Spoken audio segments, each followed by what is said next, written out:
Superhero in this.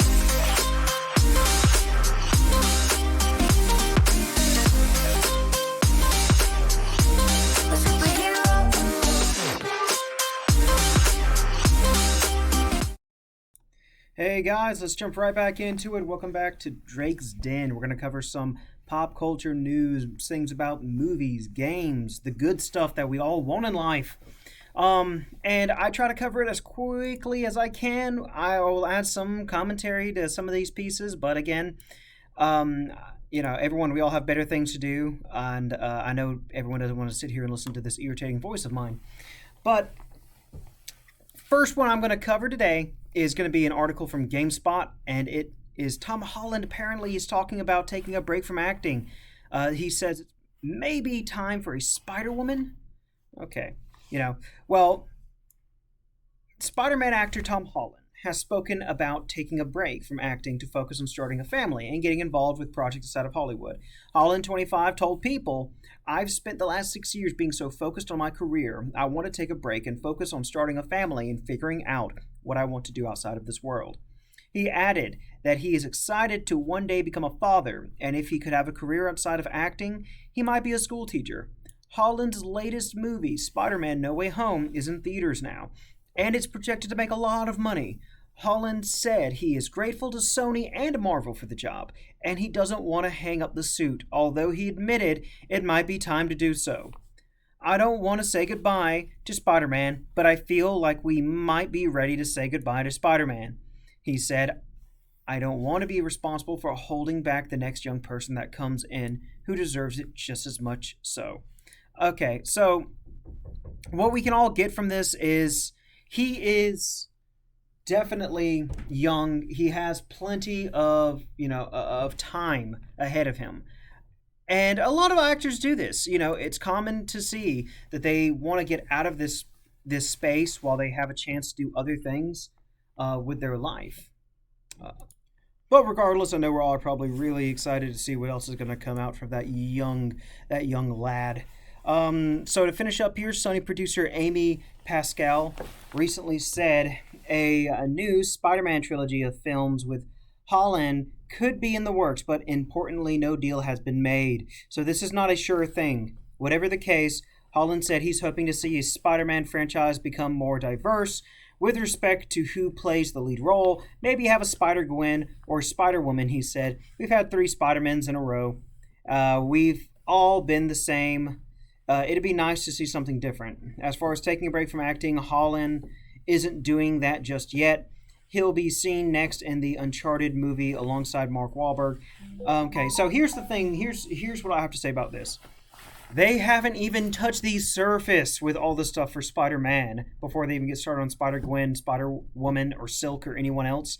There is so much stuff that they haven't touched with Spider-Man that it's nauseating. As far as heroes, as far as arcs, there is a lot of potential, and for some reason, every single time we see them do a movie, it's like they try to skim the surface.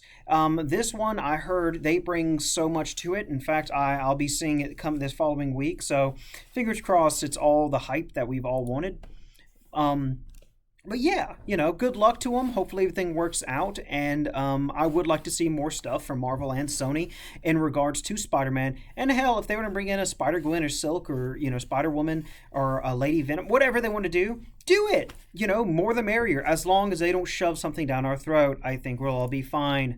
Okay, the next one up is from The Gamer. Okay, so the apparently Australian companies create controversy by using Minecraft to get kids into mining. Yes, that is absolutely the title here. I think that's extremely wacky.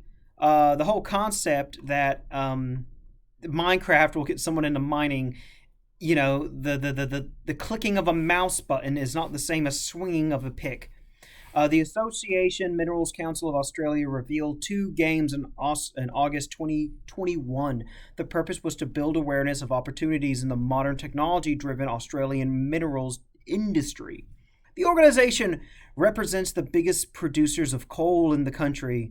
With discussions about climate change heating up, the announcement has been creating a lot of controversy. The games in question are Resource Respond Rescue, which has made which was made to let players simulate the impact that natural disasters have on mining towns, and Old as Dirt, which details the pit to port journey of iron ore.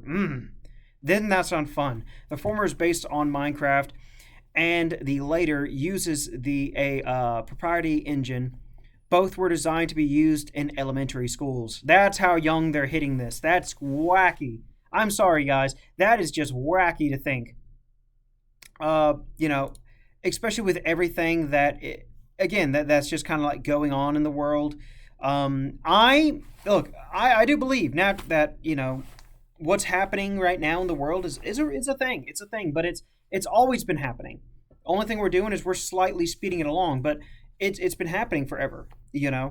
Surveys have shown these opinions to be accurate. The one carried out by the Red Cross in 2020 revealed that 8% of people in Australia between the ages of 10 and 24 were either concerned or extremely concerned about climate change.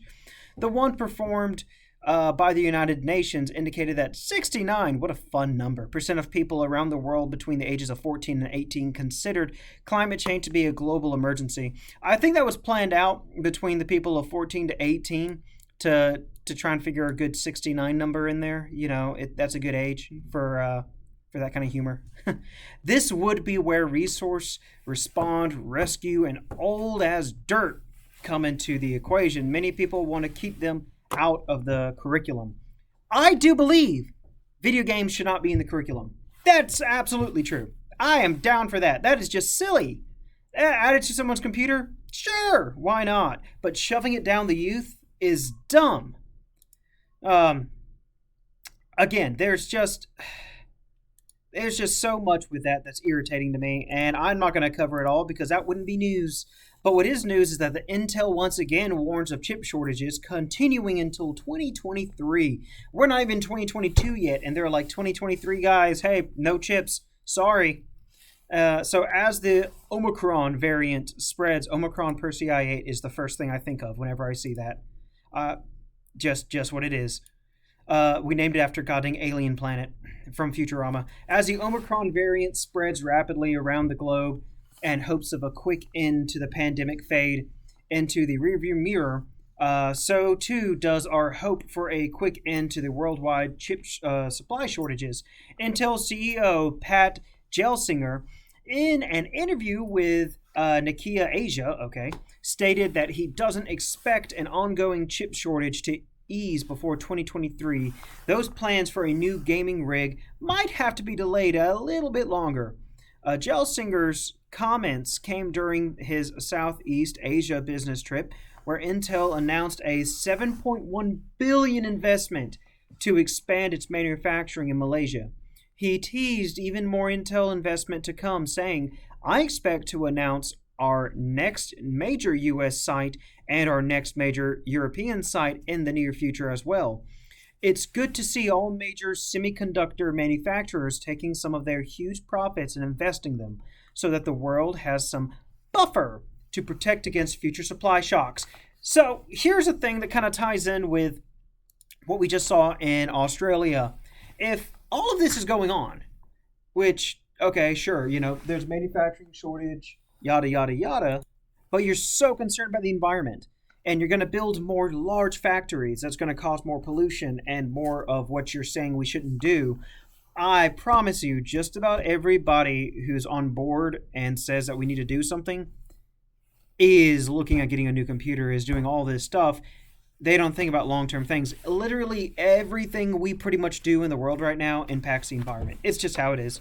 It's a way of life. You do what you can to minimize your footprint, but it's like nigh impossible at this point because of how far down this rabbit hole we've pretty much gotten.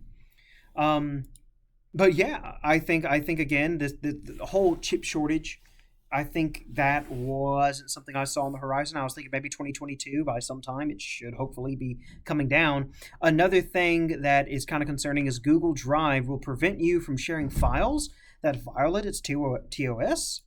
Yeah, so this is kind of like up in the air. This is via PC Gamer. It's unclear just how proactive or reactive the new measures will be.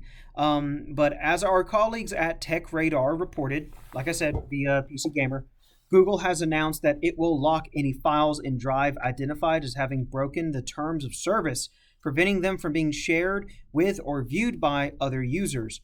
The initial owners of any problem files will not be locked out of their own uploads, and they will still be able to access flagged files. In Google's own words, when a Google Drive file is identified as violating terms of service or program policies, it may be restricted. When it's restricted, you may see a flag next to the file name. You won't be able to share it, and your file will no longer be publicly accessible, even to people who have the link. This announcement is initially alarming from a data privacy perspective. Yes, it is, but I'm not sure it's as drastic a change as it appears. In PC gaming, we already acquiesce to a number of programs that monitor our use and intervene to enforce the rules. Anti-cheating software in games like Destiny and Call of Duty spring to mind. Okay, no, that's completely freaking different. So Google Drive and things like this are used for like work for a smorgasbord of things.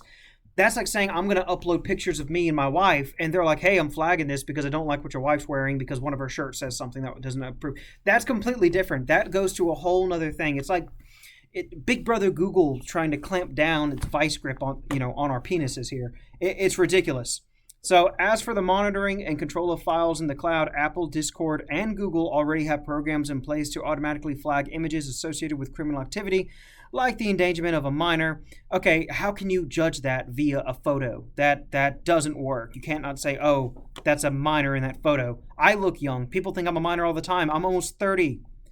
Corporate intervention into the surveillance of cloud-stored files has been the reality for several years, albeit with a pretty understandable raison d'etre, whatever. Yeah, I'm not good at reading some of these things. It's just, it is what it is. Even if there is a debate to be had about this sort of surveillance, it is already a firmly established reality. No, we're still kind of at the entering that rabbit hole. We're not there yet, like we are with all this global climate crap. Right now, we have a chance to keep big tech out of our everyday personal business and controlling what we do with our friends, family, and even ourselves. But the scary thing is no one wants to stand up to big tech because they're big tech. They control everything, just about. It is what it is. Hopefully, guys, you've all got something out of today's video. Hopefully leave a like, subscribe, do what you want with us. And also remember, stay tuned for more Session Zero podcast with me and the crew. We'll try to do it on Sundays again. But hey, guys, love y'all, and everybody, have a good holiday, on us. So, peace. Superhero in this.